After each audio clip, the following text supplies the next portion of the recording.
अस्सलामु अलैकुम वरहमतुल्लाहि वबरकातुहू। रब्बी इश्रह ली सदरी वयस्सिर ली अमरी वहलुल उक़्दतम मिन लिसानी यफ़क़हू क़ौली। रब्बि ज़िदनी इल्मा। हम सूरतुल बक़रा की जो है वो आयात का लफ्ज़ ब लफ्ज़ तर्जमा देख रहे थे और साथ ही साथ उसकी मुख्तसर तशरीह सीख रहे थे।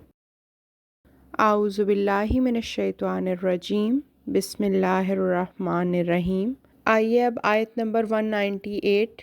को पढ़ते हैं। अल हज्जु हज अशहुरुन महीने, मालूमातुन मालूम या मुकर्रर, फापस मन जिसने, फ़रदा फ़र्ज़ किया, फ़ी में हिन्ना इन अल हज्जा हज, फापस ला नहीं, रफ़सा शहवानी बातें, व और ला ना, फ़ुसूक़ ना फरमानी, व और ला ना, जिदाला झगड़ा, फ़ी में अल हज्जी हज,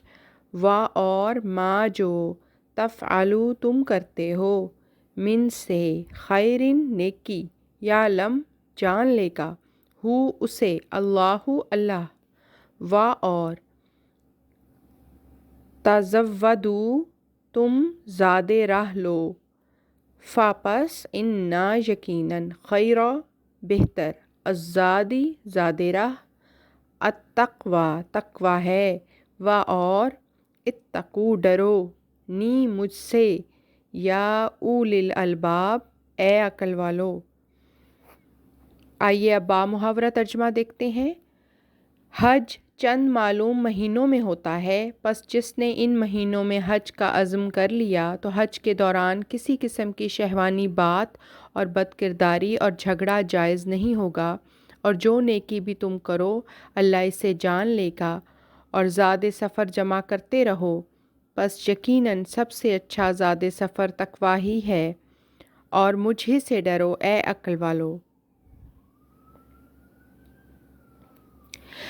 यानी इसका मतलब ये है इस आयत का कि हज के महीने सब के जाने बुझे हुए महीने हैं, बस जो शख्स इनमें हज का इरादा पुख्ता कर ले, इसे याद रहे कि हज के अय्याम में ना कोई शहवत की बात, ना कोई नाफरमानी और ना किसी किस्म का झगड़ा करना जायज़ होगा, और नेकी का जो काम भी तुम करोगे अल्लाह ज़रूर इसकी कदर को पहचान लेगा। यानी कि इन हज के महीने में इन 3 बातों से रोका गया है और इनसे मना फरमाया गया है कि कोई भी शहवत की बात हो या कोई नाफरमानी, अल्लाह ताला की कोई नाफरमानी हो, या फिर किसी भी किस्म का झगड़ा हो, ये तीनों काम जो हैं वो हज के महीने में इनसे मना फरमाया गया है। और आगे क्या हुक्म है? आगे ये हुक्म है कि नेकी का जो भी काम तुम करोगे अल्लाह ज़रूर इसे इसकी कदर को पहचान लेगा, इसकी कदर को ज़रूर पहचान लेगा, और ज़ादे राह साथ लो, यानी कि और ज़ादे राह साथ लो, और याद रखो कि बेहतर ज़ादे राह क्या है? तकवा है, कि यानी कि अल्लाह से डरते डरते जो है तुम हज और उम्रा को करो, और बेहतरीन ये है कि तुम तकवा इख्तियार करो, और ए अक्लमंदो मेरा ही तकवा इख्तियार करो। यहाँ पे ये आयत जो है वो ख़त्म होती है। अब अगली आयत देखते हैं, आयत नंबर 199। लईसा नहीं, आला ऊपर, कुम तुम्हारे, जुनाहुन कोई गुना, अन ये के तब तगू तुम चाहो, फ़ज़लन फ़ज़ल, मिन से रब्बी रब, कुम अपने, फ़ापस इज़ा जब, अफ़ज़ तुम लौटो, मिन से अराफ़ात इन अराफ़ात, फ़ापस अज़कुरू ज़िक्र करो अल्लाह अल्लाह का, इन दा पास, अल मशअरी मशअर, अल हरामी हराम, व और अज़कुरू तुम याद करो, हु इसे, कमा जिस तरह, हदा हिदायत की, कुम तुम्हें, व और इन अगर, कुन तुम थे, मिन से क़ब्ली पहले ही, इस ला ज़रूर, मिन अज़्ज़ालिन मिन से अज़्ज़ालीन गुमराह,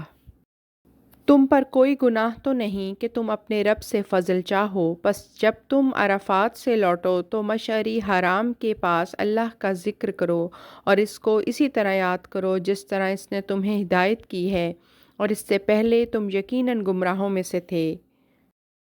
یعنی کہ تمہارے لیے کوئی گناہ کی بات نہیں ہے کہ حج کے ایام میں تم اپنے رب کے کسی فضل کی جستجو کر لو، پھر جب تم عرفات سے لوٹو تو مشعر حرام کے پاس اللہ کا ذکر کرو اور جس طرح اس نے تمہیں ہدایت دی ہے اس کے مطابق اسے یاد کرو، اور اس سے پہلے تم یقیناً گمراہوں میں سے تھے۔ یہاں پہ بعض لوگ کہتے ہیں کہ فضل سے مراد اس جگہ تجارت ہے، لیکن یہ درست ہے، مگر فضل سے صرف تجارت مراد لینا ایک وسیع مضمون کو محدود کر دینا ہے۔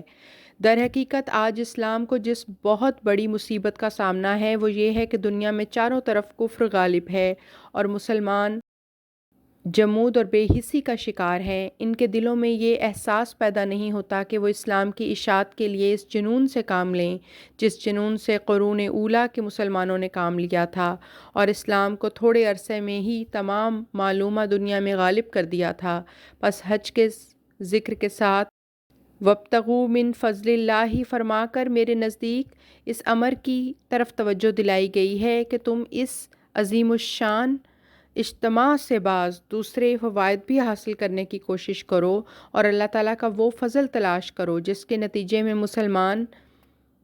قعر مذلت سے نکل کر بام عروج پر پہنچ جائیں اور اسلام کی اشاعت کے لیے مختلف ممالک کے بااثر اور ممتاز افراد کے ساتھ مل کر ایسی اسکیمیں سوچو جن کے نتیجے میں اللہ تعالیٰ کا فضل نازل ہو جائے اور اسلام دنیا پر غالب آ جائے۔